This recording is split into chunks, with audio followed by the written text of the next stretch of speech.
Vous êtes, mesdames et messieurs, sur NCA, la nouvelle chaîne africaine, et bienvenue à vous dans Frontal, votre rendez-vous qui vous plonge au cœur de l'actualité politique sur le continent.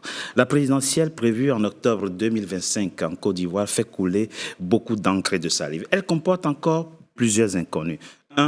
La liste électorale sera-t-elle révisée comme le demande l'opposition? Les figures de l'opposition actuellement radiées de celle-ci, y seront-elles à nouveau intégrées? 3. Le congrès du RHDP, le parti au pouvoir prévu en juin 2025, aboutira-t-il à la désignation du président sortant ou plutôt à celle d'un potentiel successeur? Et enfin, 4. Les Ivoiriens auront-ils droit à une présidentielle apaisée?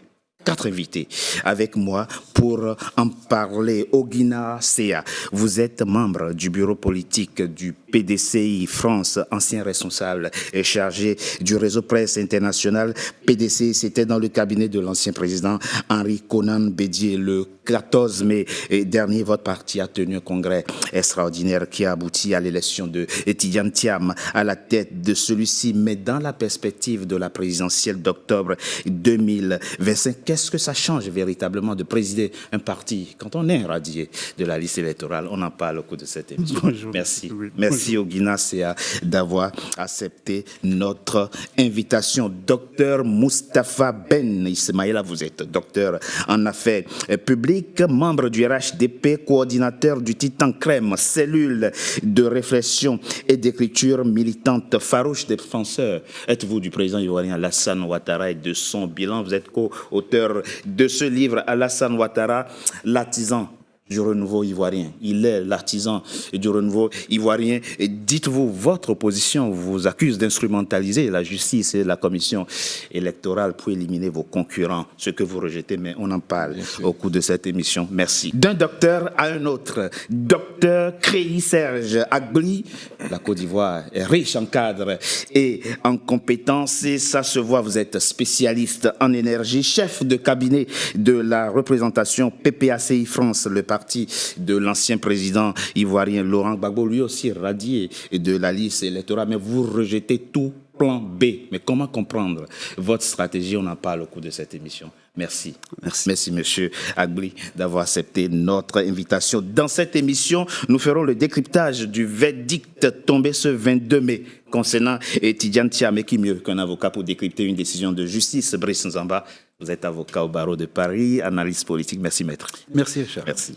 Initialement attendu le 15 mai, c'est finalement ce 22 mai que le verdict est tombé et Tidiane Thiam a bien été inspiré d'avoir organisé ou du moins d'avoir régularisé son élection à la tête de son parti, le PDCI RDA. On écoute très rapidement Ange Rodrigue Dadje, il est l'un des avocats de Tidiane Thiam.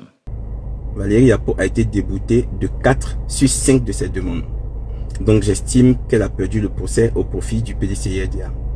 Valérie Yapo a demandé 5 choses. Elle a demandé qu'on annule la sanction qu'il a exclue temporairement. Elle a demandé qu'on annule l'élection du président Thiam.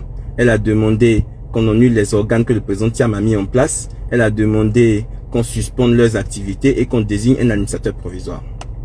Finalement, le tribunal a estimé qu'elle devait annuler la sanction de Valérie Yapo, ce que nous avions déjà fait. Donc la sanction de Valérie Yapo a été annulée par le tribunal. Par ailleurs, elle a été déboutée de toutes ses demandes.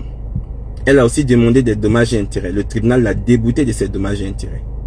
Donc, pour vous mettre à l'aise et vous informer de la situation réelle, le PDCI RDA a gagné son procès. Le PDCI RDA a gagné son procès, dit Ange Rodrigue Dadje. Oguina Sea, comment avez-vous accueilli ce verdict de ce 22 mai, j'imagine, avec soulagement? Mais il n'y avait pas d'enjeu non plus. Oui, ce verdict-là, nous l'avons accueilli avec soulagement. C'est une décision importante pour notre parti. En revanche, la joie de notre avocat, qui est une joie tout à fait normale, hein, quand un avocat se bat avec des arguments et qui remporte un procès, il y a de quoi se réjouir. Pour notre part, nous minimisons cette décision. Nous estimons que le président a fait une belle manœuvre qui a consisté à mettre à nu les manœuvres de cette justice qui, depuis le début, nous le disons, est aux ordres. Donc là, il a créé des conditions avec sa démission et l'organisation du congrès qui faisait que cette affaire devait trouver même sa conclusion depuis le 14. Voilà, mais tout ça, en fait, pour nous, ça participe du jeu du RHDP qui est en train de faire un récital des méthodes de Pasqua, c'est-à-dire créer des affaires dans l'affaire pour pouvoir gagner du temps et ne pas rentrer dans les sujets qui intéressent les Ivoiriens. Donc, on a radié Tidiane Thiam pour rien de la liste électorale. On nous donne des rendez-vous quotidiens au tribunal pour nous perdre le temps. Et donc, en fait, tout ça, c'est le jeu du RHDP. Et donc, nous, ce jeu-là, nous l'avons vu et nous restons concentrés sur l'essentiel. Et l'essentiel pour nous, c'est la RLE pour donner toute la chance à ces Ivoiriens-là d'accéder à la liste électorale et permettre à cette majorité dont se prévaut le RHDP de pouvoir les plébisciter. Donc, ils ouvrent la RLE et la réintégration de notre président et de tous les autres leaders qui, quand même, sans exagérer, tournent autour des 70% de l'électorat. Donc, nous restons concentrés. Nous, c'est la décision importante, mais nous restons concentrés sur l'essentiel. Vous voyez la main du RHDP derrière tous ces procès. Vous pensez que c'est le RHDP qui est en train d'instrumentaliser la justice. On ne voit pas trop Oui, non, mais depuis le début, c'est clair pour nous. Hein, le RHDP utilise quelques esprits faibles et vénaux de notre parti, c'est vrai. D'accord. Voilà, les mecs qui exécutent sont forcément... à Valérie Yapo, j'imagine. Donc c'est malheureux, mais à 5 mois de l'élection, on devait être concentré sur ce qu'on veut faire de ce pays. Qui sommes-nous?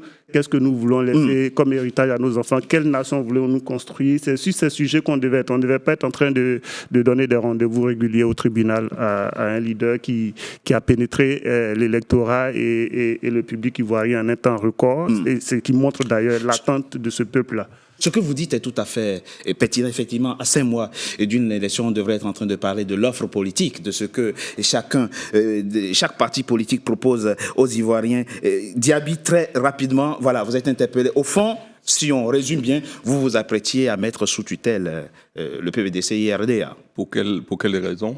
Je ne vois pas l'intérêt pour un parti aussi puissant que le RHDP c'est bien. de s'amuser avec ces petits partis politiques, leur contester ce qu'ils n'ont pas comme légitimité d'ailleurs. Je veux dire qu'à un moment donné, il faut être un peu responsable en fait. Quand un militant du PDCI décide d'attaquer, de se rebeller contre son système en interne, c'est une affaire interne. Il ne faut pas forcément voir la main des autres partis politiques derrière. La question est simple, est-ce que ce qu'elle reproche est juste ou non? Si ce qu'elle reproche au PDCI est juste, à partir de ce moment, il faut plutôt faire l'effort d'analyser cela. Mais vous n'étiez pas malheureux de la situation? Pas forcément. On n'est pas aussi non plus dans le système où on serait heureux du malheur de nos voisins. On n'est pas aussi dans ce genre d'approche. Je veux dire, la vie politique, c'est aussi la courtoisie. On est tout heureux. Je pense que le président de la République a été le premier à estimer, il a dit, et tout le monde l'a vu, que c'est bon que le président Tidiane Thiam soit au PDCI, parce que ça, il pourrait apporter beaucoup de choses au PDCI. Je pense qu'il a dit devant tout le monde à la télé. Donc, on ne peut pas non plus se réjouir du fait qu'il soit dans des processus juridiques. C'est la vie, mais bon, voilà. Brice Nzamba, très rapidement, avant de passer à vous, je vais vous poser une question. J'aime toujours commencer par des questions de droit. Quand je vous ai avec moi, mais c'est une question qui va paraître angoissante pour vous. Ne m'en voulez pas. Je vous prie. Je discute en préparant cette émission avec un juriste très rompu aux questions juridiques. Et il me dit, c'est important, monsieur Sia, parce qu'il vaut mieux envisager tous les aspects et prendre ses précautions. Ce juriste me dit, Brice Nzamba, vous allez me dire ce que vous pensez. Il me dit que le communiqué du ministre ivoirien de la Justice, puisque M. Augustin Kwame, directeur des affaires pénales et civiles du ministère ivoirien de la Justice, a dit le 28 avril dernier que Tidiane Thiam est ivoirien. Et ce juriste me dit, cette sortie médiatique n'a aucun fondement juridique, qui n'appartient pas au ministère de la Justice de dire si Tidiane Thiam est ivoirien ou pas, que c'est à un juge de le décider, mais là où c'est encore plus grave. Il dit l'esprit de l'article 48 du Code de nationalité qui dit que tu cesses d'être ivoirien dès lors que tu acquiers une autre nationalité, ne dit pas que quand tu abandonnes cette nationalité, tu redeviens automatiquement ivoirien. Qu'il faut que Tidiane Thiam fasse la demande de réintégrer la nationalité ivoirienne, que c'est exactement comme la nationalité française, que quand tu cesses d'être français, pour redevenir français, il faut faire une demande de réintégration de la nationalité française. Mais pire, et je vais finir là-dessus, ce qu'il dit, qui est encore pire, il dit si actuellement, un juge ivoirien délivre un certificat de nationalité à Tidjane Thiam, il aura commis une faute professionnelle parce qu'il n'a pas la preuve matérielle, qu'il n'a pas d'autre nationalité entre-temps. Qu'il faut qu'il fasse une déclaration sur l'honneur pour dire que désormais, il ne dispose d'aucune autre nationalité. Bon. Quel est votre avis, Maître Brice Nzaba, avocat au barreau de Paris, sur cette question? Oui, et on avance. Cher Richard, je pense que dans ta question, il y a des éléments de réponse. Voilà, parce que l'article 48 prévoit que quand un Ivoirien fait une démarche volontaire pour acquérir une nationalité étrangère, cet Ivoirien perd la nationalité ivoirienne. Donc, en ce moment-là, la nationalité ivoirienne, elle est perdue, on acquiert une nationalité nouvelle, donc étrangère. À partir du moment où cet Ivoirien renonce à la nationalité étrangère, l'Ivoirien ne peut pas, ipso facto, réintégrer la nationalité ivoirienne. Il faut faire une démarche positive. Il faut encore faire une démarche volontariste. Donc, il faut faire une procédure de réintégration de la nationalité ivoirienne, mener cette procédure jusqu'au bout. Et c'est au bout de cette procédure que finalement, on peut soit prendre un décret de réintégration à la nationalité ivoirienne ou prendre un acte administratif qui constate la réintégration, qui prend acte de la réintégration. Mais cette réintégration ne peut pas être automatique, c'est-à-dire je dirais, ipso facto. Or, ici, ce qui est très intéressant avec le débat sur l'organisation interne du PDCI, c'est que le président Tidjane Thiam, on lui conteste la capacité à être président parce que précisément il était français à l'époque. Oui. Bon, maintenant lui, il renonce à la nationalité française et donc il démissionne. Il organise un congrès, mais entre-temps, durant ces congrès, il ne fait pas la démonstration qu'il a fait la procédure de réintégration à la nationalité ivoirienne. C'est ça. Ouais, c'est-à-dire qu'au moment où lui, il dit qu'il a été à nouveau élu président du PDCI, a-t-il fait la démonstration qu'il a mené une procédure de réintégration? Justifie-t-il d'un acte qui atteste de sa réintégration à la nationalité ivoirienne? Monsieur, je prends la responsabilité de poser cette question dans cette émission parce qu'il ne faut pas qu'on vous oppose autre chose après. Vous avez bien vu qu'il a fait une demande de nationalité, de certificat de nationalité, on ne le lui a pas donné. Et c'est très important parce que celui avec qui j'ai discuté dit ce n'était pas une suspension de nationalité ivoirienne, c'était une perte. Donc, quand vous perdez une nationalité et que vous voulez regagner cette nationalité, il faut en faire la demande et engager la procédure. Et ce, d'autant plus qu'il dit qu'il peut décider là où il est. Il a dit, bon, de toute façon, ça ne m'intéresse plus de devenir ivoirien, je vais être angolais, congolais ou béninois. Mais mieux encore, il dit là où il est, on n'a pas la preuve matérielle que, outre la nationalité française, il n'est pas devenu suisse en temps, il n'est pas devenu angolais entre-temps. Est-ce que vous ne voulez pas demander à vos avocats de compléter cette démarche-là immédiatement pour qu'on ne vous l'oppose pas après? Parce qu'on ne sait pas ce qui va arriver. Oui, je comprends très bien votre point, mais en fait, pour nous, c'est un jeu politique dans lequel nous ne voulons pas rentrer. En fait. Parce que quand on parle de l'article 48, oui. Récemment, notre avocat, il a exposé l'exposé de motifs de l'article 48, défendu par le président Félix Houphouët-Boigny lui-même. C'est vrai, devant la représentation nationale. Devant la représentation nationale, pour dire dans quel esprit il a mis cet article. À aucun moment, un Ivoirien ne perd automatiquement sa nationalité. D'accord. Et même quand on regarde l'article 48, l'alinéa 1 et l'alinéa 2, je ne vais pas rentrer dans les débats juridiques quand je suis ingénieur. Bien sûr. Enfin, comme j'arrive à réfléchir un peu quand même, donc je peux aborder certains sujets. L'alinéa 1 et l'alinéa 2, ils sont inséparables. Mais quand on regarde le 2, il a des contours flous. C'est ça. Il ne définit pas une nouvelle population, donc il s'adresse bien à la population définie dans l'alinéa 1. Et il dit qu'il y a des conditions qui doivent en fait entraîner la perte de cette nationalité. Oui. Donc pour nous, c'est un faux débat que le RHDP veut créer pour éluder les vrais sujets. Parce que quand on veut rentrer dans ces débats-là, mais le ministre Bion, il est député. Oui, représentant de la nation. Il est de mère français. Et il a la double nationalité. Oui, non, j'arrive. Ah, okay. C'est pas le même sujet. D'accord.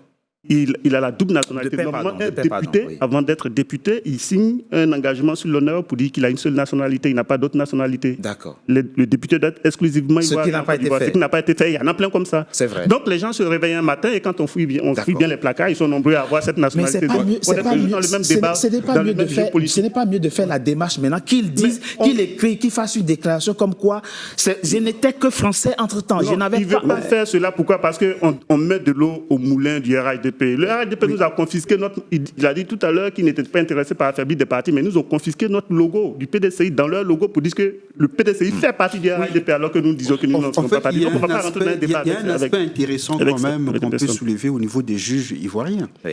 C'est-à-dire que le juge qui a constaté, là, le 22 mai, la régularisation C'est ça. de la gouvernance au sein du PDCI, Oui, aurait dû. constate ipso facto que le président Tidjane Thiam est bien ivoirien. C'est ça. C'est ce qu'il dit, c'est ce que le C'est- juge dit en régularisant, en confirmant la régularisation. Non, c'est pas ce qu'il dit. Mais le juge, en Il fait, a rendu illégal la première. la première, La première, de mais- 2022, mais il n'est pas saisi par rapport à celle du 14, du 14 mai. Oui, mais et le juge considère que la première saisine n'a plus d'objet. C'est ça. Pourquoi? Parce qu'il considère que ça a été régularisé. Oui, c'est ça. Donc s'il considère que ça a été régularisé, C'est ça. c'est qu'il reconnaît que Absolument. Tidjane Thiam est De ivoirien. facto. De D'accord. facto. On va dire ça comme ça. Voilà. Donc, on arrête ça quelque comme ça. part, voilà. Voilà. Et de toute façon, Moi, je pense qu'il y a... vous êtes pris au mot de toute façon. Non, Votre je pense ministre, que- le ministère de la Justice a dit Tidjane Thiam est ivoirien. Dans On tous, s'en les tient à cas, ça. dans tous les cas, je pense qu'il y a une défiance vis-à-vis de la loi et des institutions de la République. Et je pense que c'est fait preuve de délinquance que de se comporter comme ça. Parce qu'en parlait de réalité, voilà quelqu'un qui viole les tests de son propre parti. C'est su, c'est connu de tout le monde. Et les gens sont heureux et fiers d'une telle situation, des démocrates. Lesquels? Donc, on a quelqu'un qui viole les tests de son propre parti, qui ne veut pas reconnaître les lois de son pays et qui va dans une logique de défiance vis-à-vis de ces lois. Et on estime que non, que c'est une instrumentalisation de la justice. Il n'y a pas d'instrumentalisation de la justice. Il y a une défiance vis-à-vis de l'article 48, qui est clair pourtant. Pour clore C'est clair. cette Donc, partie et cette question, Tidjane Thiam est ivoirien.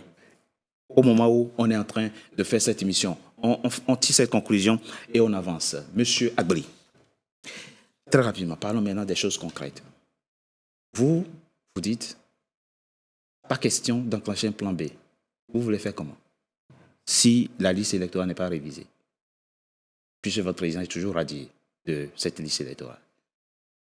Alors, je vous remercie. Je voudrais quand même sur le sujet qui vient d'être traité, que vous permettez que je dise un mot. Oui, bien sûr, bien sûr. Nous voyons là qu'il y a une utilisation d'arguties juridiques pour essayer de nous détourner de l'essentiel, comme l'a dit tout à l'heure Monsieur CA. M. Céa. Regardez, vous avez quasiment l'ensemble des leaders d'opposition qui ont un souci avec la justice. C'est vrai. Si vous prenez au niveau du PPACI, le vice-président du CSP, Damana Picasse, qui est un leader qui mobilise, il a été condamné. Et la condamnation lui enjoint de ne pas se présenter, se déplacer sur l'ensemble du territoire pour justement l'empêcher de mobiliser.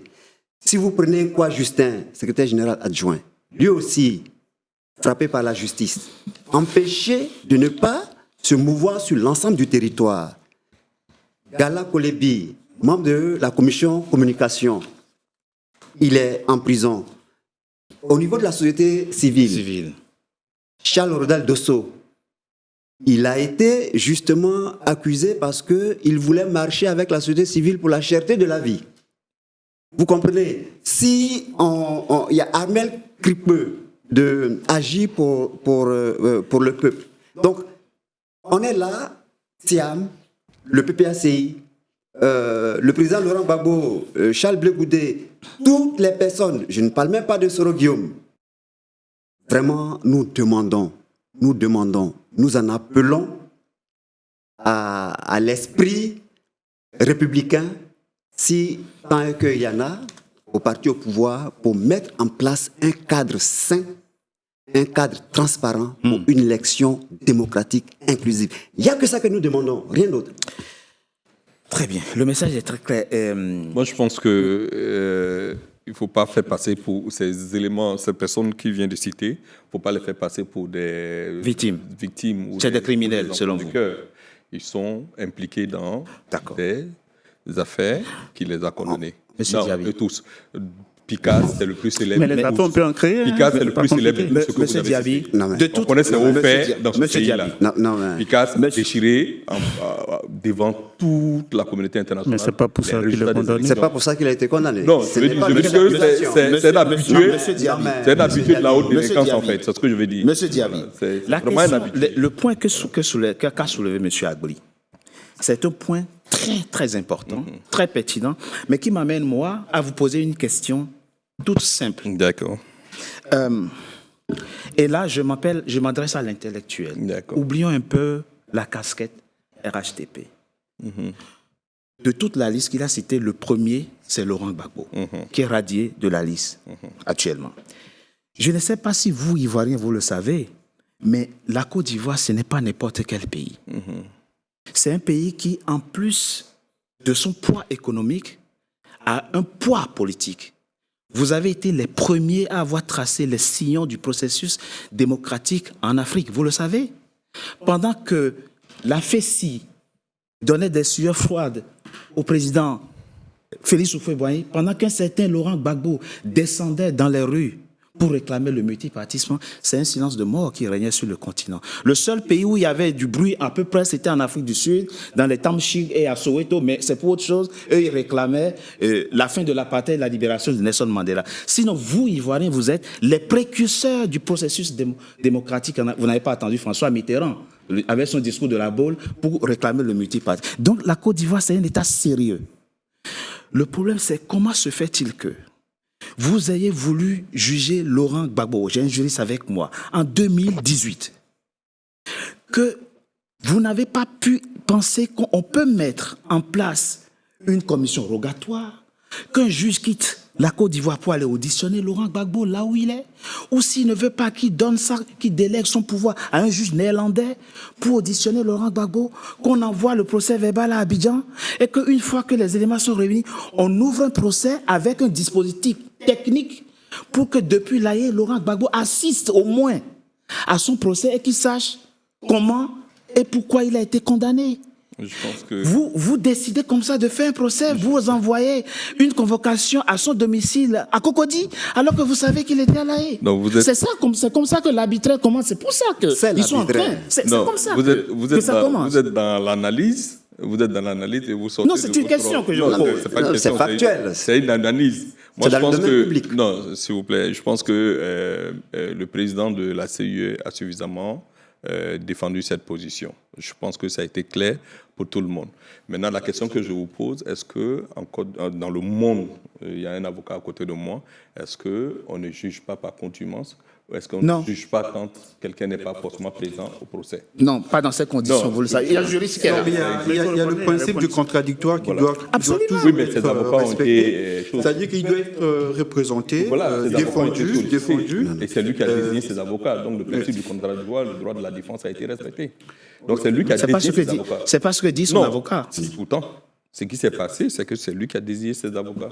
Mais vous comprenez, mais vous Et je comprenez crois mon que point. le président du qui est le magistrat également, a bien expliqué, détaillé tout le processus, comment ça s'est passé. Donc, quand vous faites cette analyse, on sort du contexte et on a l'impression qu'il y a eu violation de ses droits, alors que les avocats ont été saisis. Mais vous envoyez Non, quelqu'un à La Haye, ces avocats- vous envoyez mais ces quelqu'un à La Haye, vous lui avocats- envoyez une convocation à son domicile à Cocody. Ces avocats- Et c'est pour ces ça qu'il est avocats ont radié été- aujourd'hui ces de la avocats ont liste. été- Non, pas du tout. Ces avocats ont été saisis. Non, ils n'ont pas été saisis. On ne Ces leur avocats a ont rien été- notifié. C'est Le pas président vrai. Laurent C'est pas Gbagbo, vrai. on ne- Ces avocats ont été Puisque je vous saisis. le dis. Si, ces avocats ont été saisis. Et je crois qu'on peut révisionner la vidéo de Maître Cubain qui a expliqué dans les détails comment l'avocat a reçu les courriers, comment il s'est désisté lui-même après. Qu'il était à La Haye. Oui, mais ça ne fait pas de lui quelqu'un qu'on est Moi, un non je voudrais savoir, justifiable. qu'est-ce qui rendait un jugement par contumace, qu'est-ce qui en faisait que c'était nécessaire ici? puisqu'on sait où il est là, contumace, c'est Mais si vous c'est croyez que dans la capacité de mettre la main justice a ses sur un délais? prévenu. La justice a ses Oui, délais. mais- Et puis, une infraction est encadrée par des délais. Non, mais la justice accompagne L'action quelqu'un publique dans est une encadrée par des présidentielle. délais. Oui, mais L'action publique est encadrée par des délais. Donc, il y a l'action publique, au-delà d'un certain délai. écoute le juriste, on écoute le juriste, on marque une courte pause. Ce qui est vrai, c'est que, bon, moi je constate un peu en Afrique de l'Ouest, il y a une tendance politique à instrumentaliser beaucoup la justice, en fait. Bon, on l'a vu aussi au Sénégal, avec ce qui s'est passé avec Ousmane Sonko. On l'a vu aussi au Bénin, hein, à un moment donné. Et donc, en Côte d'Ivoire, moi, je pense que pour l'audience du président Gbagbo, alors qu'il était à La Haye, je pense qu'il n'y a pas eu des mesures de nature à assurer la défense des intérêts de l'accusé, du président Gbagbo, qui ont été effectifs, puisque ces avocats, finalement, n'ont pas pu le représenter. Parce que ces avocats avaient estimé que les conditions leur permettant de pouvoir défendre leurs clients en bonne et due forme n'étaient pas remplies en ce moment-là. Donc maintenant, à partir de ces moments-là, il y a quand même un doute légitime sur l'impartialité et sur les standards d'un procès équitable. Parce que le procès, pour qu'il soit équitable, il faut que les conditions de la défense, d'une défense normale, soient remplies. Et ce n'était pas le cas en l'espèce. Donc, alors, je propose qu'on marque une courte pause. On se retrouve dans quelques instants pour la suite de notre émission. À tout de suite.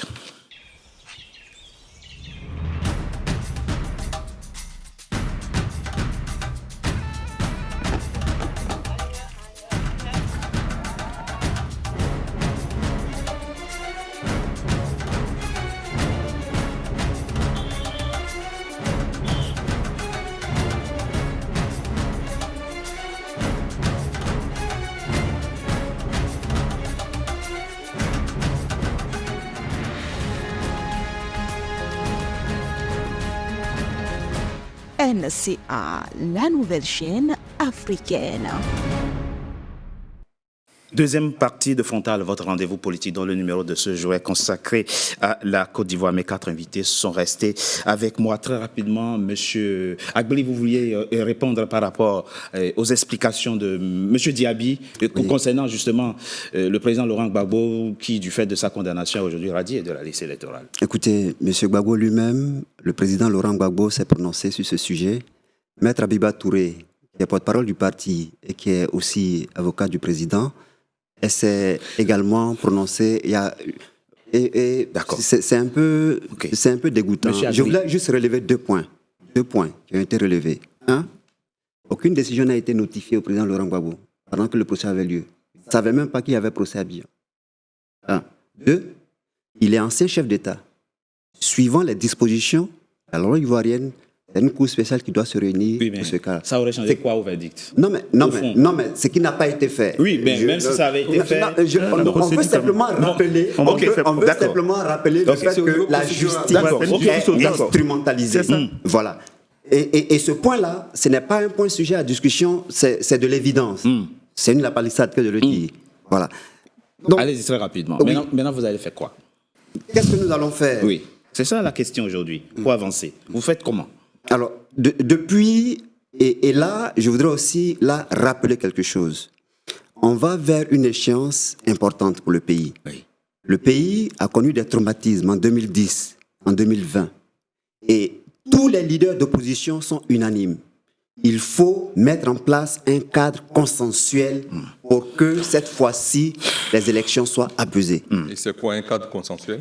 Vous me laissez finir donc. Et déjà, il y a un problème sur la liste électorale. On a aujourd'hui près de 75% de la liste qui est objet de litige. Selon vous? Selon nous. Mais nous avons... Mais selon la CEI, non. Selon le pouvoir, oui, non. mais nous avons fait... Oui, mais justement, c'est ça. Lorsqu'on veut aller à des élections apaisées, il faut un minimum... Vous voulez le dialogue. Vous voulez le dialogue. Oui, c'est ça. Nous demandons un dialogue. On va avancer. Monsieur le pouvoir est sourd. Le pouvoir est sourd. Monsieur Sia, vous êtes dans la même dynamique, j'imagine. Vous aussi, vous soutenez l'idée d'organisation d'un dialogue. Ben, ce qu'on soutient, c'est juste du bon sens, quoi. C'est du bon sens. Voilà, pour la paix sociale, pour même, voilà. C'est du bon sens. Avant de poser rapidement la question, Monsieur Diaby, excusez-moi. Je fais des émissions politiques sur plusieurs pays du continent. Moi, je n'ai pas de problème avec ça. Non, je sais. Donc, tout ce que quand je parle de la Côte d'Ivoire, j'ai des éléments de comparaison. Et quand on observe aujourd'hui votre pays, le débat politique, la vie politique de votre pays, il y a deux éléments positifs très importants qu'il faut relever. Le premier élément, c'est que vous avez une opposition qui n'est pas encore radicalisée, qui est dans la souplesse et qui ne demande qu'à discuter, qu'à dialoguer. C'est tellement précieux que quand une opposition se radicalise, en se radicalisant, elle fait basculer une partie de la population et malheureusement une partie de la jeunesse dans la violence, voire la violence extrême. Et la répression policière, la réponse policière ne fonctionne pas toujours. Elle peut être parfois la flamme qui vient mettre le feu à la poudrière. On l'a vu au Sénégal avec Macky Sall quand il a laissé ses opposants se radicaliser contre lui, opposants qu'il a lui-même créés. Le deuxième élément positif que nous avons en Côte d'Ivoire, c'est qu'on a un président de la République, et je le dis avec tout le respect, qui prend de la hauteur par rapport au débat public, qui ne répond pas à tout, qui n'est pas dans l'invective, qui ne dit pas n'importe quoi, et qui, cerise sur le gâteau, et ça beaucoup d'Ivoiriens ne le savent pas, tolère des choses que beaucoup de ses homologues de la sous-région ne toléraient pas. En Côte d'Ivoire, par exemple, aujourd'hui, tu peux dire si nos revendications ne sont pas satisfaites, il n'y aura pas de présidentielle en Côte d'Ivoire. Et le soir, tu vas dormir chez toi. Pour la même phrase, les gens ont pris 10 ans de prison. Il faut être honnête, il faut dire les choses. Aujourd'hui, vous avez la liberté de dire des choses en Côte d'Ivoire. Dès lors que tu dis qu'il n'y aura pas de présidentielle en tant qu'acteur politique, tu le dis publiquement, tu es placé en garde à vue. Le soir, tu es placé sous mandat de dépôt. On ne va pas se comparer au dernier de la classe. Mais bien sûr, c'est pour ça que le journaliste que je suis est admiratif de ce qu'en Côte d'Ivoire, on est encore ça. Mais il faut le dire, on ne va pas seulement dire ce qui ne marche pas. Il faut aussi dire ce qui marche, ce qui va bien. Non, mais ce qui marche, c'est contestable. Et ça, c'est un élément positif. Vous avez la liberté de dire aujourd'hui ce que vous avez envie de dire. La question maintenant, Diaby, c'est quoi, Monsieur Diaby? C'est contestable, mais allez-y. C'est pourquoi ne pas franchir le palier du dialogue? Mais je pense que Ouattara a suffisamment montré qu'il est homme de dialogue. Donc il va dialoguer. Je pense qu'il il y a eu plusieurs initiatives, les différents premiers ministres, que ce soit Achille Patrick, que ce soit Ahmed Babareko, que ce soit Oussou Janou, tous les premiers ministres ont engagé et ont enclenché des dialogues politiques avec l'opposition. Oui, là je parle du futur, oui. Donc aujourd'hui, je pense que c'est que vous dites bien que Ouattara est un homme élégant, parce qu'il est effectivement, mais ce qu'un homme élégant fait, c'est de ne pas faire de mélange de genres. C'est que Ouattara ne s'occupe pas de ce que la justice fait. Ouattara ne s'occupe pas de ce que la commission électorale fait. Et Ouattara ne s'occupe pas de ce que lui-même il devrait laisser aux ministres et autres. Donc je veux dire, à partir de ce moment, il est difficile pour Ouattara de venir se substituer à la commission électorale indépendante. Et cette commission électorale indépendante, justement, a organisé les réclamations de la liste électorale. L'opposition crie haut et fort, il y a des irrégularités, mais au contentieux électoral, on ne voit rien. Et ça pose problème. Il y aura le dialogue. Au contentieux électoral, on ne voit rien. On dit 6 millions de personnes frauduleusement inscrites sur la liste, mais au contentieux électoral, on n'a pas 6 millions de requêtes. Monsieur Diaby, vous ne répondez pas. Je veux dire que quelque part, il y a manifestement une mauvaise foi, en fait. Il y a une mauvaise foi chez les opposants. Oui, qui est entretenue. D'accord. Une mauvaise foi qui est entretenue, qui veut faire croire ce qui n'est pas en réalité, ce qui n'existe pas. Et ça, c'est chaud. Pour revenir également à la question de Laurent Gbagbo, je veux dire que on inscrit l'action publique dans des délais. Avançons. Non, je veux rapidement. On inscrit la question du dialogue. On inscrit l'action publique dans des délais. Et la justice et le procureur de la République a besoin d'inscrire son action dans le délai. Le dialogue que demande l'opposition, il aura lieu ou pas? Oui. Bien sûr, chose qu'on appelle les partis politiques sont appelés à dialoguer. Je crois que récemment, il y avait une rencontre entre le RHDP et le PDCI. Et je crois que ça devait se faire cette semaine. Donc, je veux dire que les partis politiques sont appelés à discuter, sont appelés à discuter, sont appelés à se rencontrer, sont appelés à discuter des choses. C'est parce que j'ai dit dans la perspective de la présidentielle. Nous sommes à 4 mois des élections. Oui, il aura lieu. La difficulté de ce délai, c'est d'instaurer un dialogue politique qui va prendre 6 mois, qui va prendre un pourquoi? an, qui peut rendre complexe la situation de la Côte d'Ivoire. Donc, au soir du 25 donc vous voulez prendre le risque de laisser votre opposition se radicaliser? Si elle se Parce qu'elle va se radicaliser. Oui, mais je veux dire que ça, ce sont les rapports de force qui déterminent maintenant le terrain.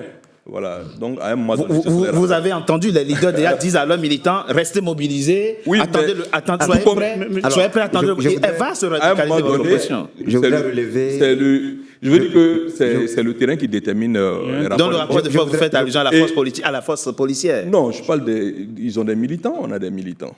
Et à un moment donné, chacun fait la démonstration de sa force sur le terrain. Vous comprenez, force en termes de mobilisation. Je parle de mobilisation. Non, mais... Nous l'avons démontré, vous avez fait des meetings où il n'y a pas eu plus de 50 personnes. Le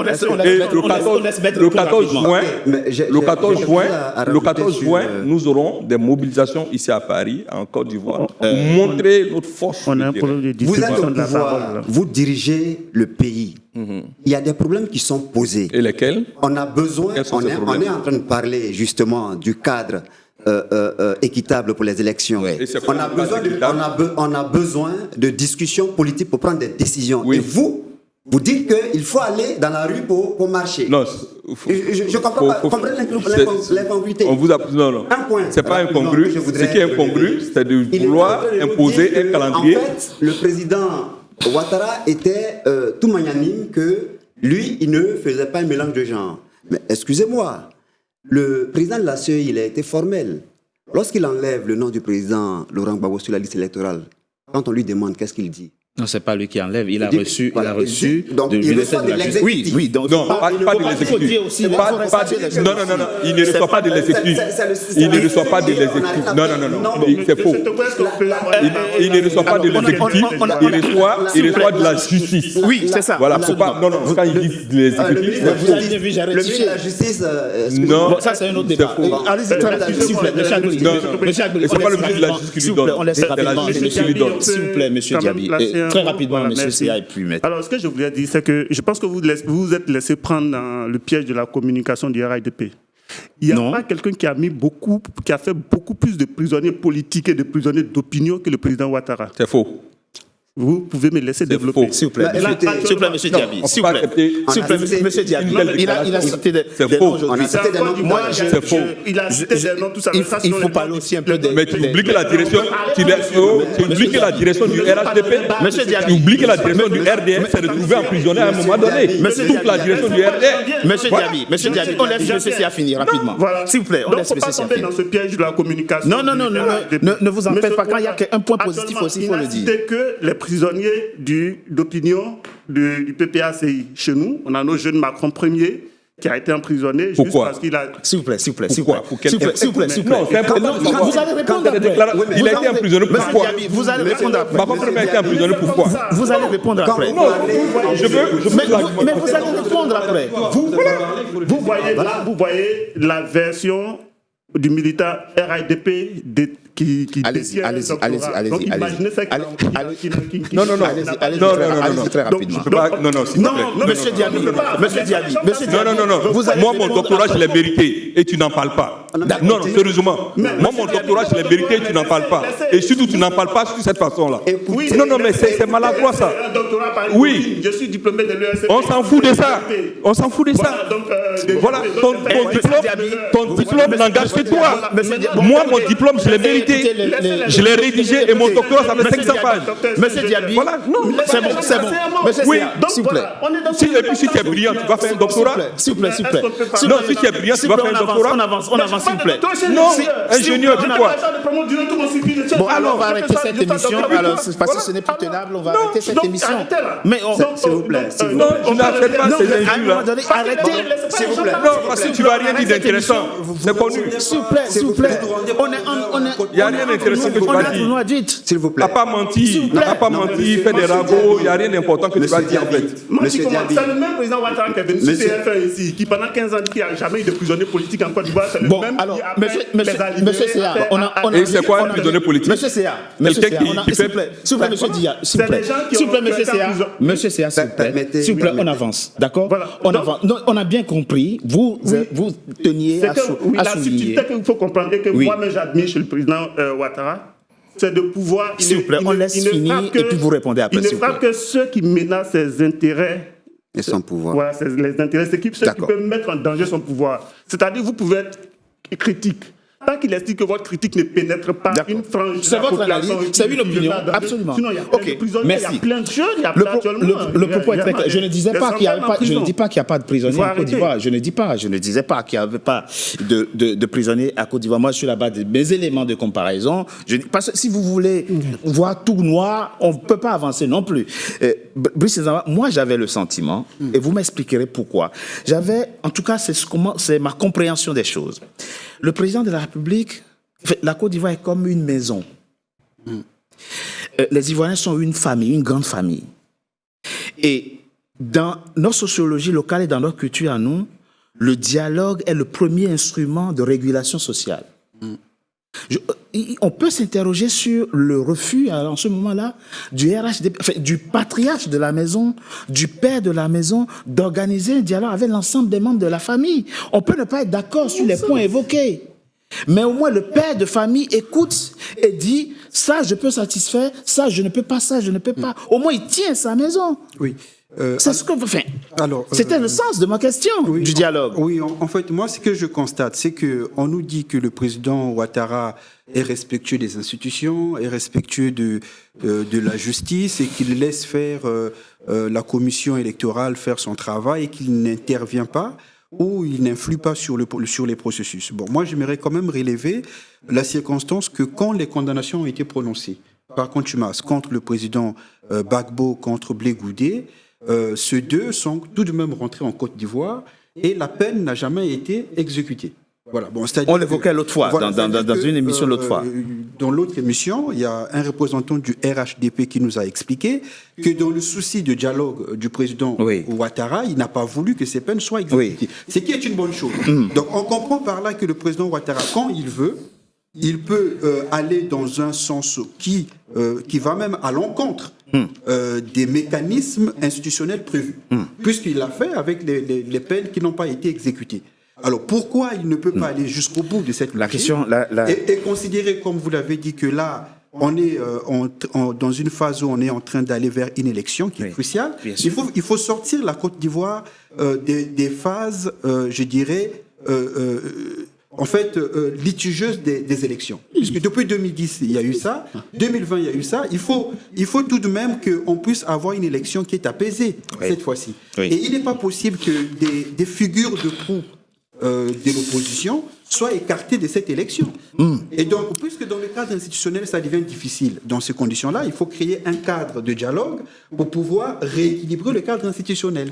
Monsieur Diaby, vous êtes sûr que vous ne comprenez pas ce que dit maintenant ? Moi, je pense qu'il y a 3 observations que je vais faire. S'il vous plaît. La première observation, c'est pas parce qu'on est acteur politique que quand on commet une infraction, l'infraction devient forcément une infraction politique. On est d'accord. Il faut qu'on soit clair là-dessus. On est totalement d'accord. Et ça, c'est pas parce que quelqu'un a été arrêté et emprisonné pour des faits de droit commun. On est d'accord, totalement d'accord. Donc ça, il faut que ça soit clair. Ok, deuxième observation. Je veux dire que on n'est pas forcément, quand on est leader politique et qu'on veut participer à des élections, on doit s'assurer effectivement qu'on respecte les règles du jeu.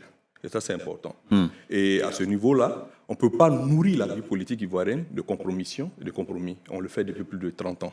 Et ça nous amène toujours à des conflits. Et la preuve, c'est quoi ? C'est que ces dialogues politiques ont résolu quoi en Côte d'Ivoire ? Depuis 2000, on fait des dialogues politiques, on fait des discussions. Mais au final, qu'est-ce qu'on constate ? Mais l'absence de dialogue, ce n'est pas une raison, ce n'est pas parce qu'on n'a pas atteint... L'absence de dialogue garantit la déflagration. Ce que je dis, c'est que Ouattara est président du RHDP. Non, président de la Côte d'Ivoire. Mais avant aussi, il est président du RHDP. À ce niveau, son parti peut engager des négociations, des discussions avec les partis politiques, ce qui a été déjà initié. Donc ça veut dire que le dialogue n'est pas rompu. C'est ce que je veux dire. On ne s'est pas compris, M. Diaby. Je vous dis, le président de la République, il est le père de famille.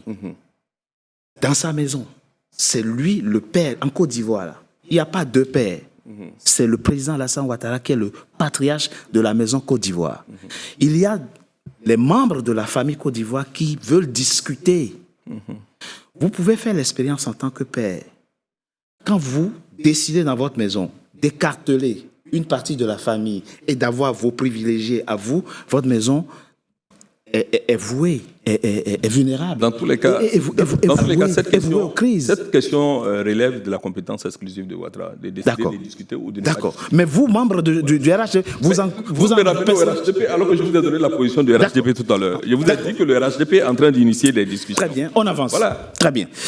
On avance dans cette émission. Monsieur Agbli, vous savez, moi, l'un des défauts de la politique, c'est qu'elle permet souvent des débats inutiles, etc., qui nous enlèvent du concret, du factuel. On va rester concret maintenant, factuel maintenant.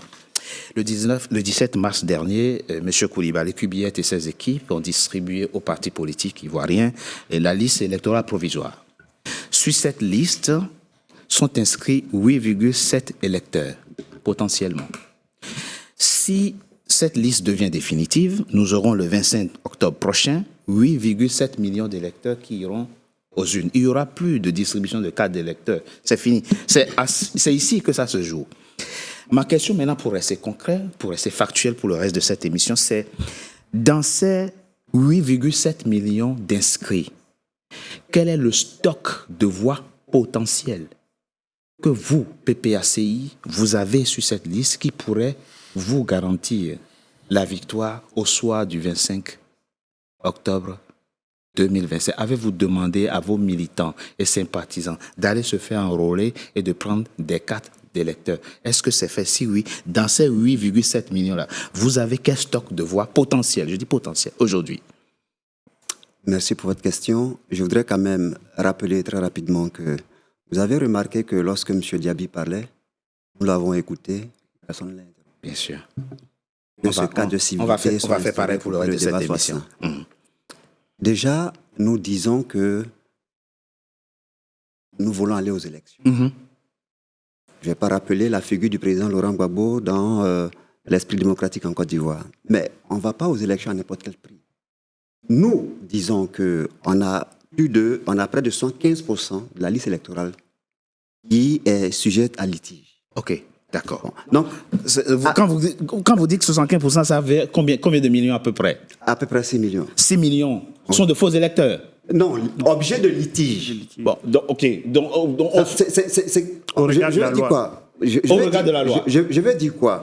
Je vais dire qu'à partir du moment où, puisque pour aller à ces élections, il faut que tous les acteurs aient confiance dans un cadre minimum. Expliquez, objet de litige, là, ça veut dire quoi, concrètement? Ça veut dire qu'il y a plusieurs situations. Oui. Il y a par exemple une mère qui a plus de 100 enfants, elle seule. Oui.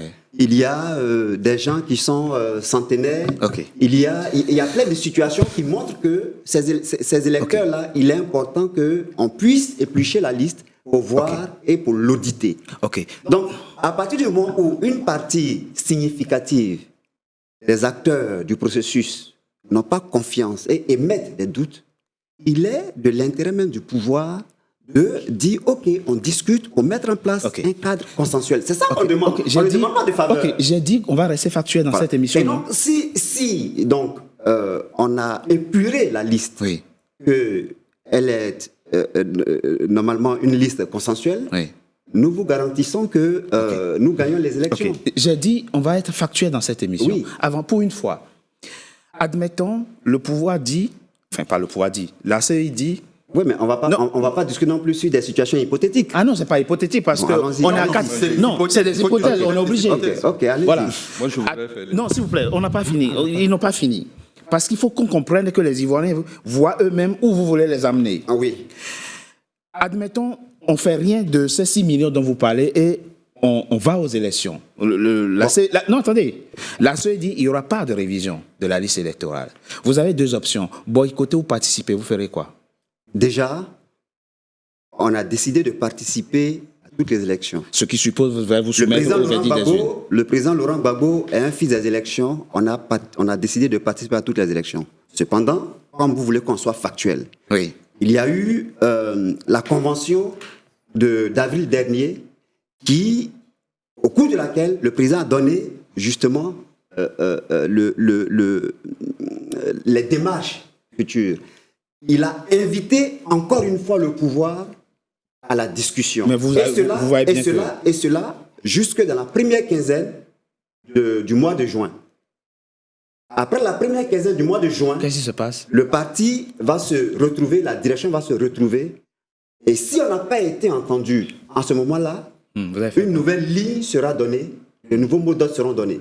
Donc, vous ne voulez pas anticiper ici? On ne peut pas dire là que, votre nom n'y est pas, on va aux élections. Non, il y a des étapes à franchir. Je propose qu'on marque une coup de pause, on se retrouve dans quelques instants pour la suite de notre émission. Vous aurez la parole, voilà. Monsieur Sia.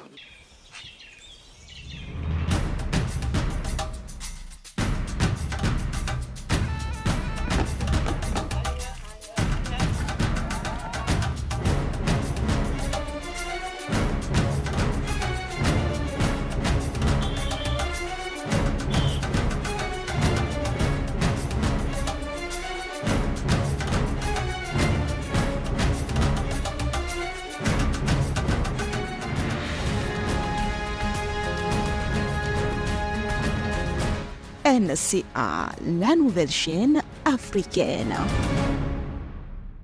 Troisième et dernière partie de notre émission, le numéro de ce jour est consacré à la Côte d'Ivoire et nous l'avons vu, elle tient sa présidentielle le 25 octobre 2025 et déjà la liste électorale fait l'objet de vives protestations de la part de l'opposition. Une nouvelle invitée nous a rejoint, Madame Djeneba Touré Kolozinski. Vous êtes coordinatrice Europe, membre du RHTP bien sûr, coordinatrice Europe de la CREM, cellule de réflexion et d'écriture militante. Co-auteur êtes-vous de Alassane Ouattara, l'artisan du renouveau ivoirien. Merci d'avoir accepté notre invitation. Justement, nous avons décidé d'être concrets, factuels. Dans cette émission, nous étions en train de parler de la liste électorale. Vos co-débatteurs et dénonçaient le fait qu'il y a sur cette liste 6 millions d'électeurs litigieux. Ils ont essayé un peu d'expliquer ce que ça veut dire, électeurs litigieux. Et la question simple que moi, je vais vous poser, c'est vous ne voyez aucune irrégularité au fond.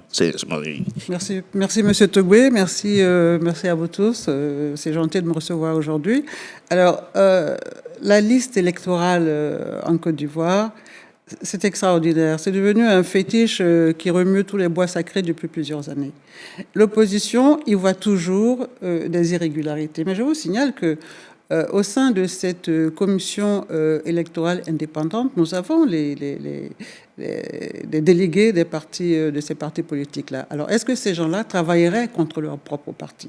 Comment pourrait-il y avoir 6 millions de cas litigieux sur une liste électorale qui a vu l'élection de 2015, qui a vu l'élection des députés, qui a vu l'élection des municipales? Alors, où était-il?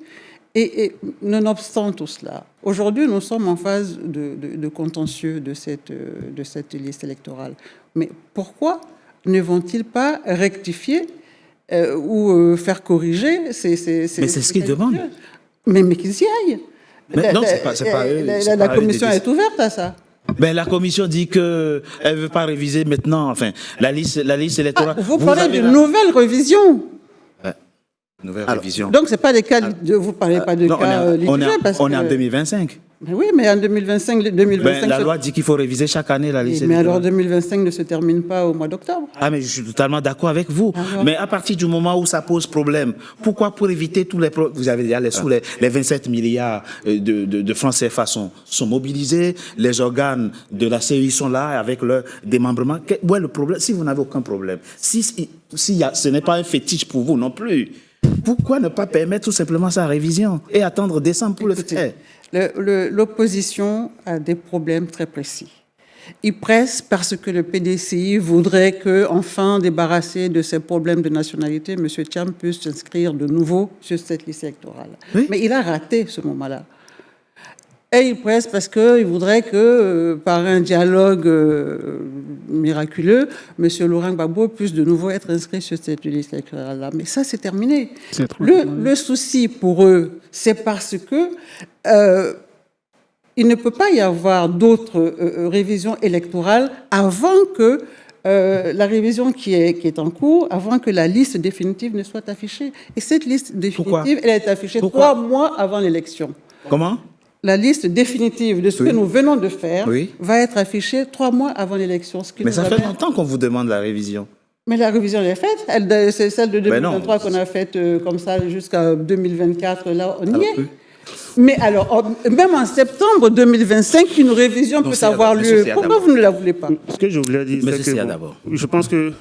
Moi, je ne comprends pas. Quand même, on n'est pas arrivé au thème du débat, mais on n'a pas eu le temps d'exposer tranquillement. Allez-y, monsieur parce que la parole a été monopolisée à un moment donné. Les demandes de l'opposition étaient claires et ce sont des demandes qui ont été mises en ligne, qui sont documentées. Il y a l'article 7, par exemple, de la loi électorale qui impose un certain nombre d'informations minimales qu'il faut avoir. Et ils ont constaté, les 6 millions dont il s'agit, qu'il y a 6 millions de personnes pour qui il n'y avait pas ces informations minimales, soit le père, la mère ou des lieux de date de naissance qui ne sont pas cohérentes. On a plus de 4000 personnes qui ont plus de 130 ans, on a des mères qui ont 500 enfants et tout ça. Et donc tous ces éléments-là, l'opposition présente la liste des 6 millions de cas qui sont en truc, comment on appelle, litigieux. Là, il trouve la magnifique idée de demander à l'opposition d'aller faire des dossiers individuels de 6 millions de personnes qu'on ne connaît pas personnellement. Ce ne sont pas des copains. Hein. Écoutez, moi, je n'ai pas entendu parler de ça. Qui peuvent être militants du RIDP, qui peuvent être militants du PDCI et tout ça. Donc, on est dans un jeu qui n'est pas sérieux. Et souvent, quand les gens agissent, en fait, le but du pouvoir fait, je ne sais pas si nous sommes dans cet éternel recommencement dans ce pays, que quand les gens sont au pouvoir, quand des arguments qu'ils n'auraient pas pu supporter, si on leur sortait ces arguments-là, ils ont une certaine facilité à pouvoir les dérouler avec le sourire au coin des lèvres et tout ça. Alors qu'on est sur des choses quand même qui mettent la vie de 30 millions de personnes en danger. Aujourd'hui, vous pensez que peut-être vous détenez tout l'appareil sécuritaire, vous pouvez mater, mais on ne peut pas mater 1000 personnes et puis à un moment donné, ça peut échapper. Donc, il faut arrêter. Ça ne marche pas toujours, effectivement. Il ne faudrait pas qu'on se mette dans cet éternel recommencement où chaque 5 ans, on doit se mettre tous collectivement en danger, on doit y laisser des vies pour une simple élection, aller faire une liste, une base de données, c'est quelque chose qu'on peut s'asseoir dans ce studio, terminer ça tout de suite, et puis on passe à autre chose. Donc, je ne sais pas, quand Madame parlait tout à l'heure. Elle dit que toute cette manœuvre de l'opposition vise à faire rentrer Thiam, débarrasser de ses problèmes de nationalité, à le remettre sur la liste. C'est la vérité. Maintenant, c'est la vérité. Mais si ce n'est pas le problème, pourquoi vous n'attendez pas, par exemple, que septembre, on fasse une nouvelle révision? C'est une fois par an.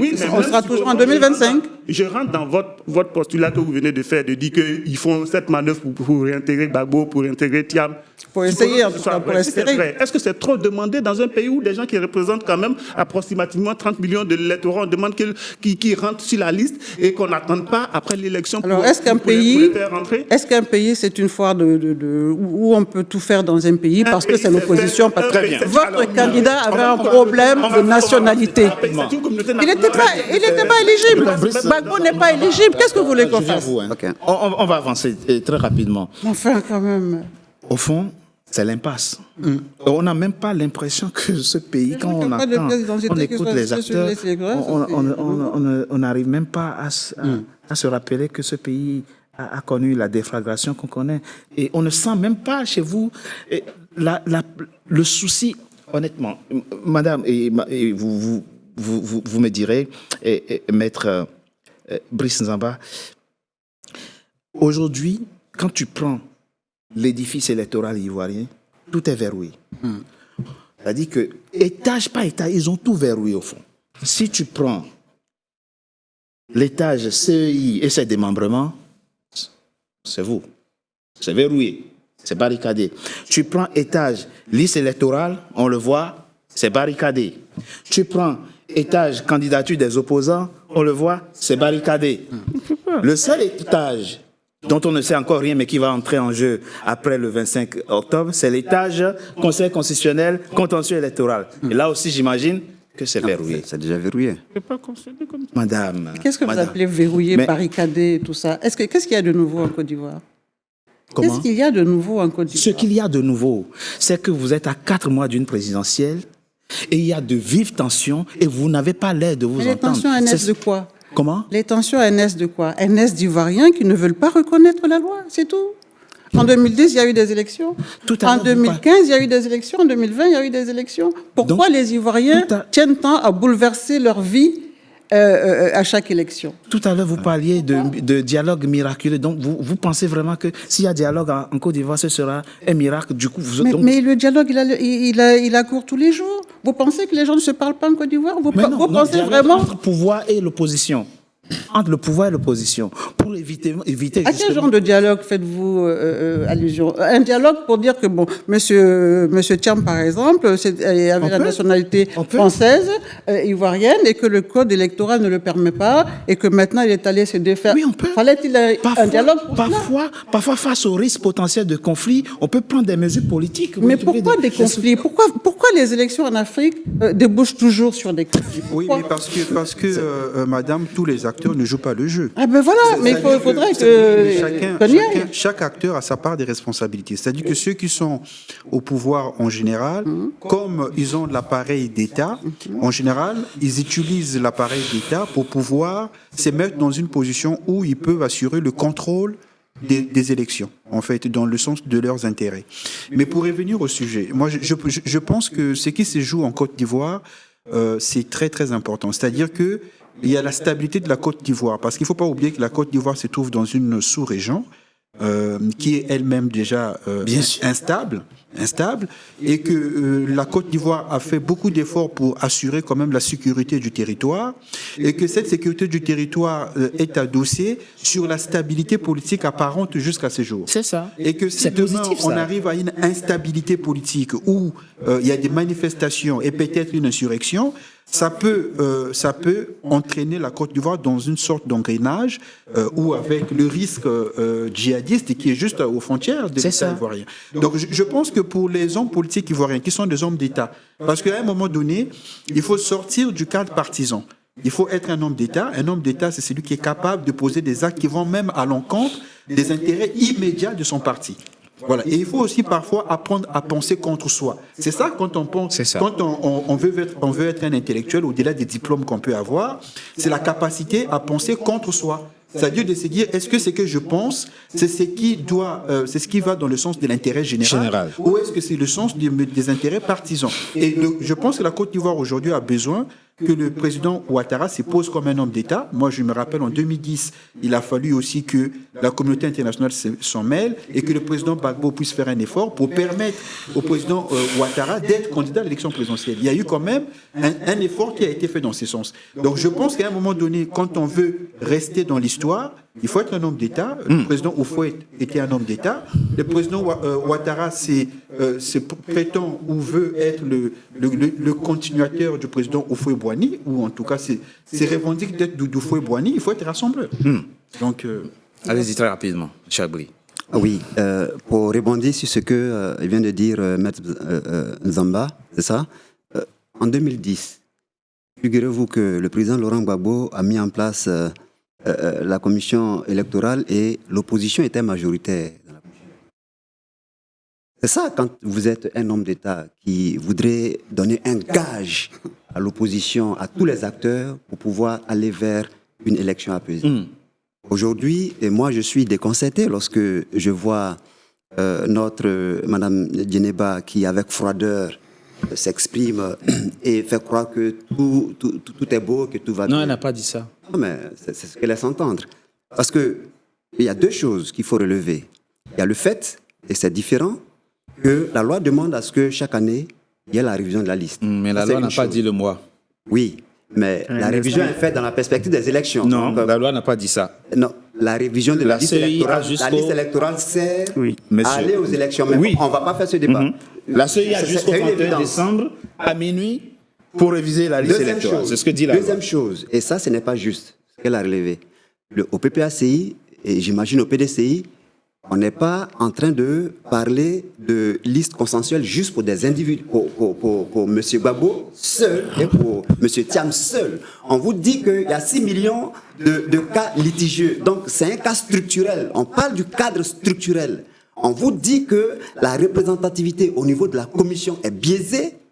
On vous dit, donc elle n'est pas indépendante, donc on veut un nouvel organe transparent. Donc vous n'avez pas de représentant dans la CEI. On vous dit, s'il vous plaît. Non, c'est une question. Oui, mais on dit que la représentativité n'est pas équitable. Elle devrait être comment? Ça ne veut pas dire qu'on n'a pas de... Ça ne veut pas dire qu'on n'a pas de... Mais on veut même aller au-delà de la représentativité partisane pour un organe réellement indépendant. C'est calqué sur ce que vous aviez mis en place. Il y a des Ivoiriens qui peuvent jouer ce rôle. Effectivement, qui ne sont pas encartés dans un parti politique. Par l'ensemble de l'opposition, je vous en prie. Il n'y a que le parti au pouvoir qui trouve que ça... On avance. Et je finis sur Allez-y, très rapidement. sur le dernier point. Oui.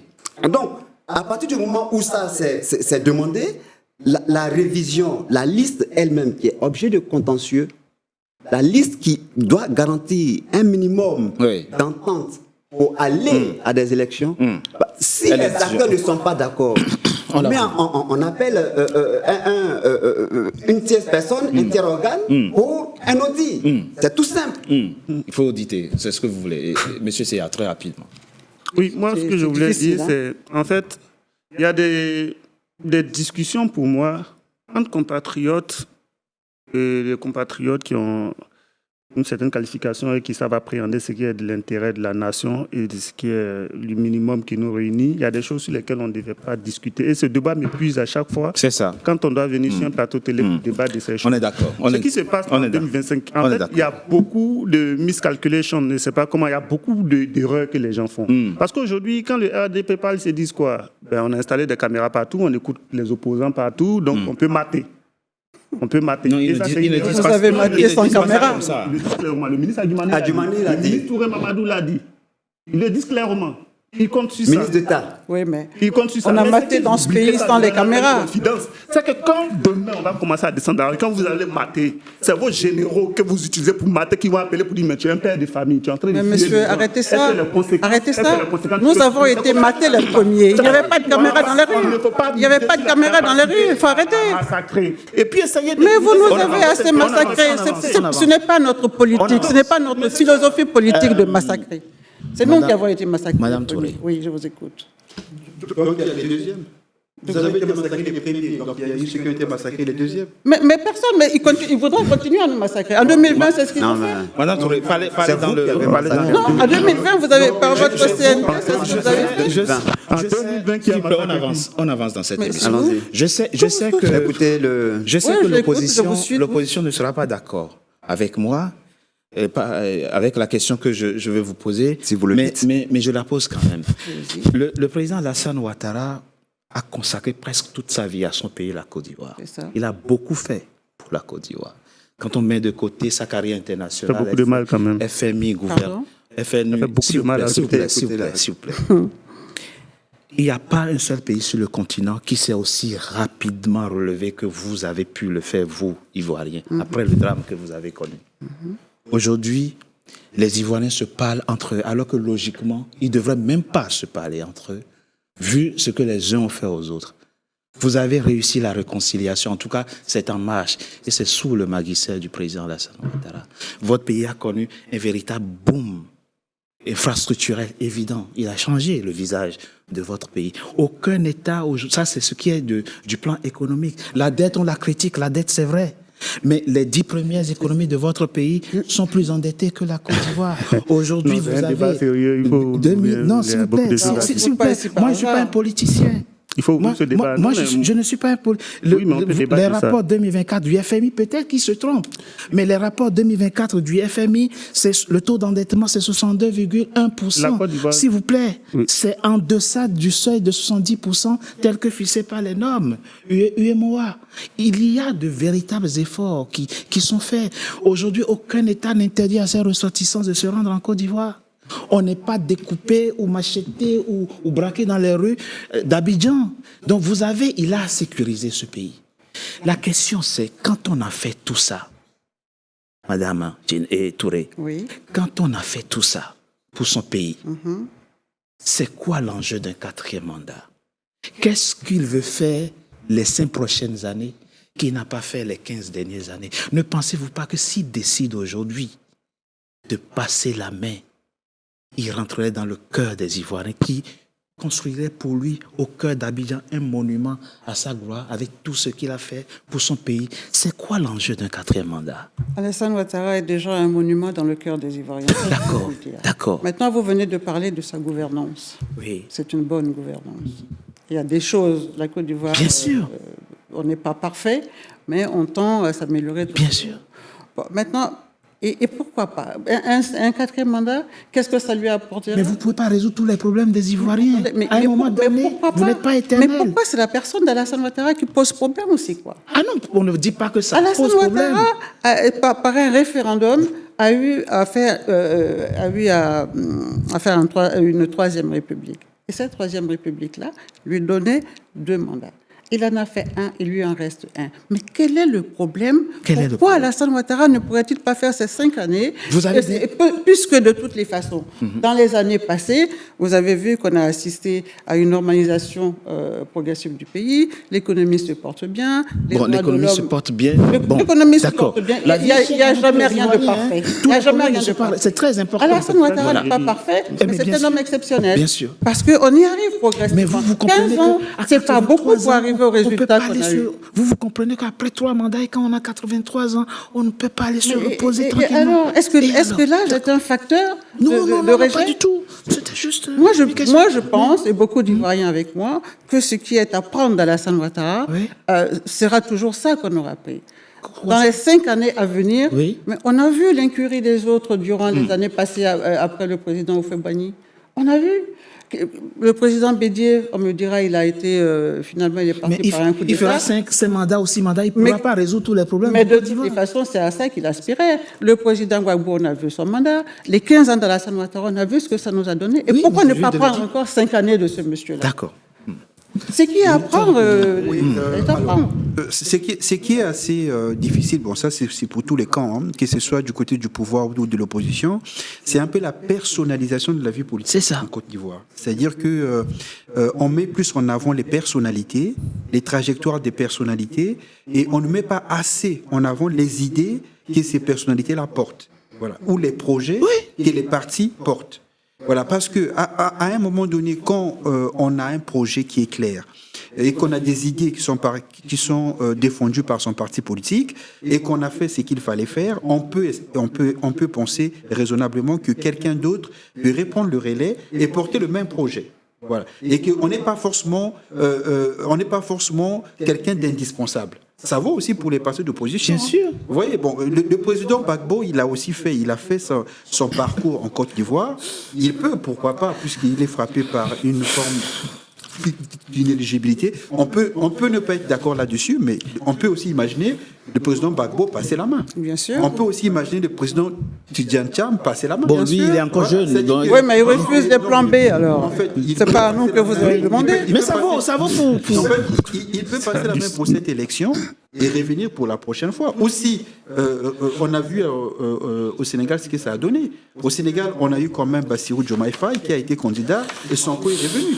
Donc, en fait, le problème de la Côte d'Ivoire aussi, c'est cette personnalisation de la vie politique. Donc, je pense qu'il faut mettre plus en avant... Il faut penser aux 26 millions d'Ivoiriens.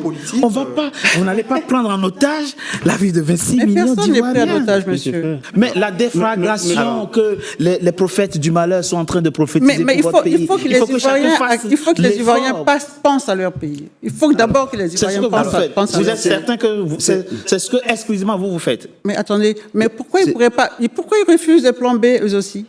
Vous nous demandez à nous de dire à Alassane Ouattara de ne pas se présenter, alors qu'il a des bonnes idées, alors qu'on a vu sa gouvernance, elle est bonne. Mais il y a d'autres Ivoiriens qui ont aussi de bonnes idées. Vous n'êtes pas éternel. Ah non. Bien sûr que tout le monde a des idées. Oui. Je ne sens pas que les idées de Ouattara. S'il vous plaît. Bien sûr. On avancerait rapidement. Mais monsieur Ouattara, il y a un référendum, c'est la loi qui veut qu'il puisse se présenter. Non, pardonnez-moi, laissez-moi finir. Non, pardonnez-moi, laissez-moi finir. Vous êtes là depuis 40 minutes déjà, vous avez assez parlé.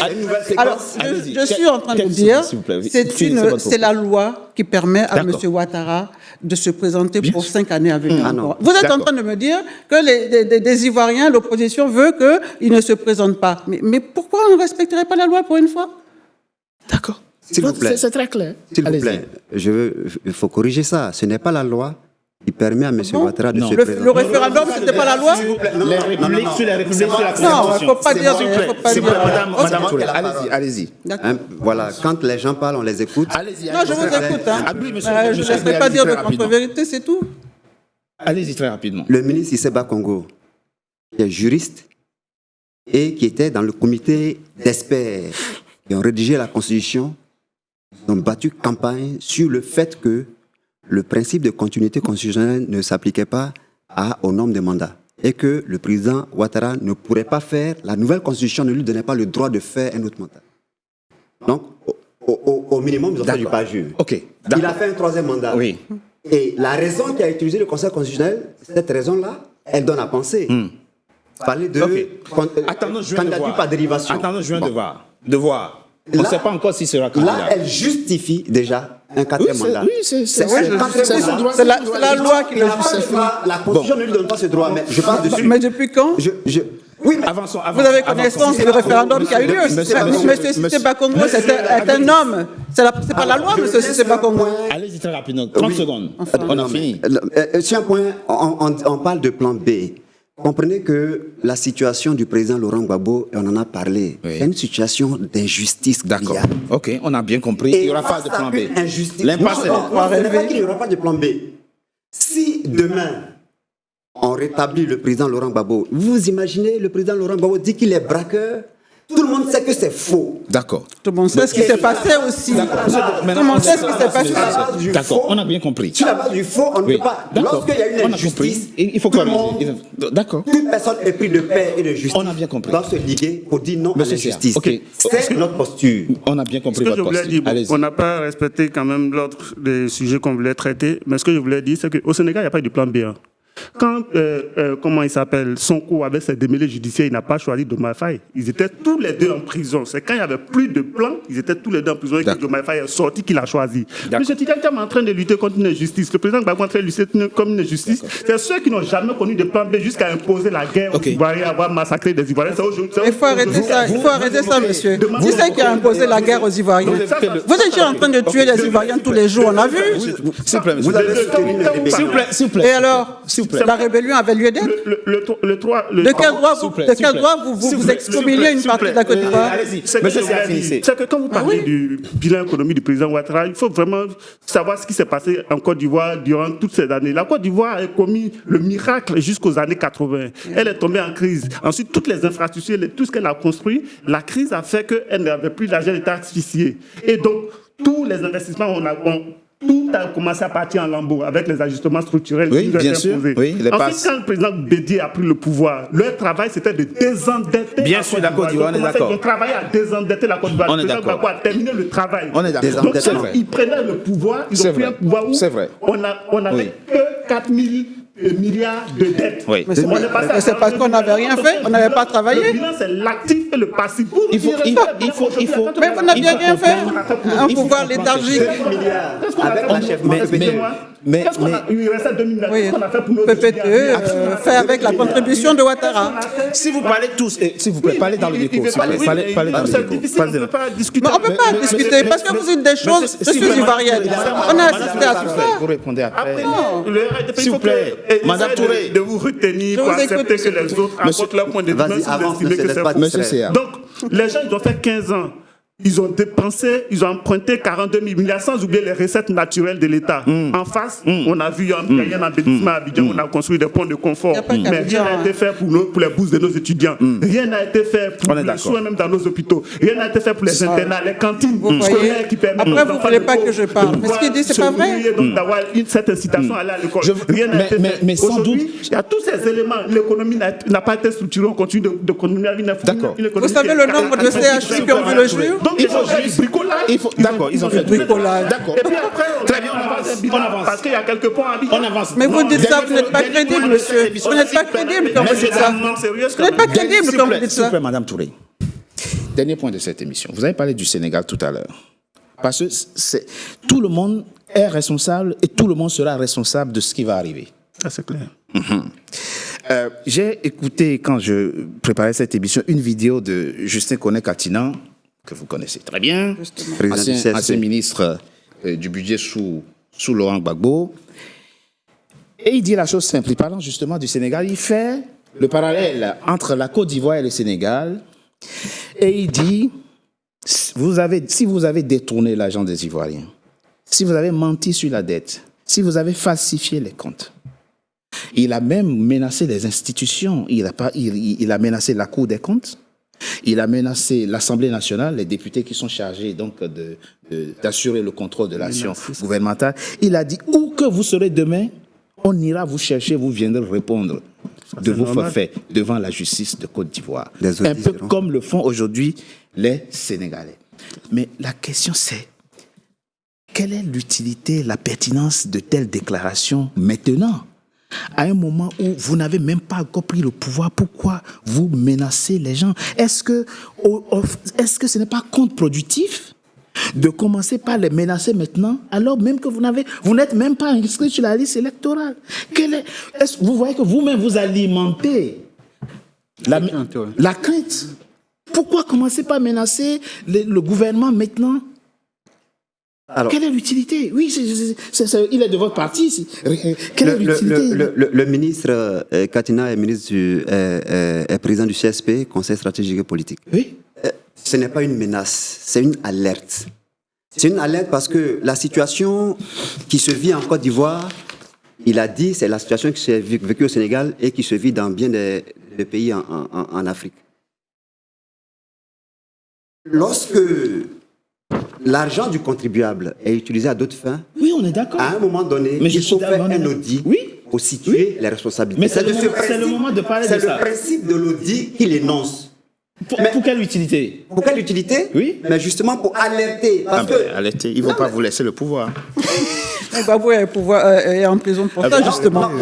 Quand on parle de braquage, vous vous plaignez.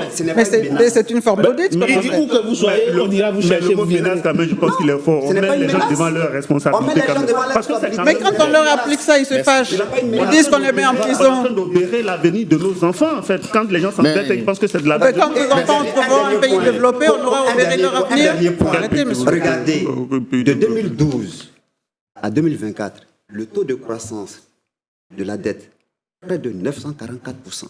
C'est-à-dire que la dette qui avait, par le fait de l'achèvement de l'initiative PPT, qui était descendue à 2000 milliards, a été multipliée par 10. Mais il faut sortir. Et les investissements aussi. Il faut sortir du fétichisme. Les investissements aussi, monsieur. On ne prend pas de dette pour... Vous savez, ça dépend de ce qu'on fait avec la dette. Vous savez ce qui s'est passé en Grèce. On parle de la Côte d'Ivoire. Lorsqu'Alexis Tsipras a été élu, vous savez ce qui s'est passé? Oui, on sait ce qui s'est passé. Il a été incapable de mettre en application son programme au bénéfice des populations.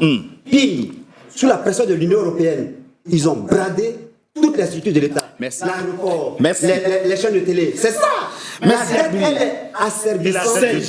Serge Kriagli, merci d'avoir participé. Monsieur, on a fait ce que vous avez vu. On a fait ce que vous avez fait avec l'argent de la Côte d'Ivoire. D'avoir participé. À votre temps, vous dites que vous avez récupéré 4 milliards. La dette est asservissante. Mais sans investissement, vous n'avez rien fait du tout. Vous avez acheté des fardeaux pour les filles. Nous sommes à la fin de cette émission, s'il vous plaît. On a bien compris. Parcourez la Côte d'Ivoire, vous verrez que c'est décentralisé. On a bien compris que maintenant, on va vers l'industrialisation, madame. De toute façon. Ah, la transparence, elle existe. Il existe une Cour des comptes. Allez voir. De toute façon, vous n'êtes pas éternel. À un moment donné, vous mais eux non plus. Personne. La preuve, ils sont passés.